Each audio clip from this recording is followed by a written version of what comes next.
there's someone I think we tend to overlook as an essential player in the Black experience, really in the culture at large since the mid-1980s. No, not him.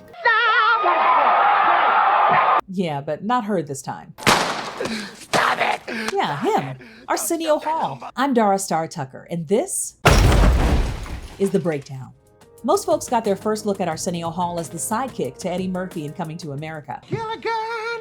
Get off the island! It's fair to say the film wouldn't have been nearly the success it was without him. He played perfectly off of Eddie and somehow managed not to steal his spotlight. Now, if you weren't around in the early 90s, it's tough to understand just how big a deal the Arsenio Hall show was. It seemed to come out of nowhere, and literally overnight, it was the biggest thing in late night. See, before Arsenio Hall, there was a sea of white guys dominating late night. Johnny Carson, Jay Leno, David Letterman. Anyone that tried to compete with them just sort of sank. The pocket is just beautiful. Their brand of witty, wry humor, along with their dependable sketches, pranks, and sideman banter, was a pretty consistent late-night formula through the 80s and 90s. It was a lot of fun, of course, but there wasn't a woman or person of color to be found. But suddenly, in 1989, this ball of energy and excitement appeared, and even at our young ages, we knew something had shifted. Arsenio didn't rely on sketches or pranks or game show tactics to win his audience over. He just brought out the biggest Black celebrities on the planet and let them be themselves.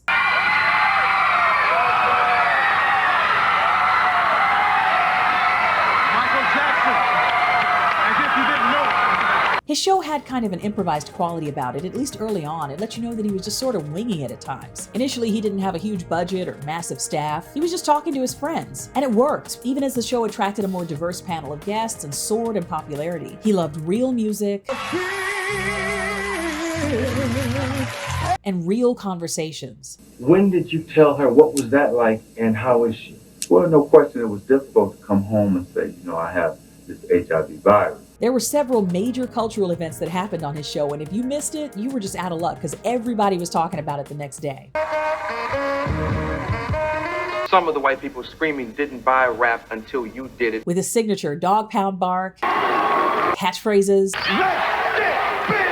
He made us feel like we were a part of the cool kids club. You could just tell there was something very real about the atmosphere that he cultivated on his show. Will Smith even tells a story in his memoir about how pivotal the backstage hang was in getting him the role of the Fresh Prince. The Arsenio Hall show was the biggest talk show in America at the time.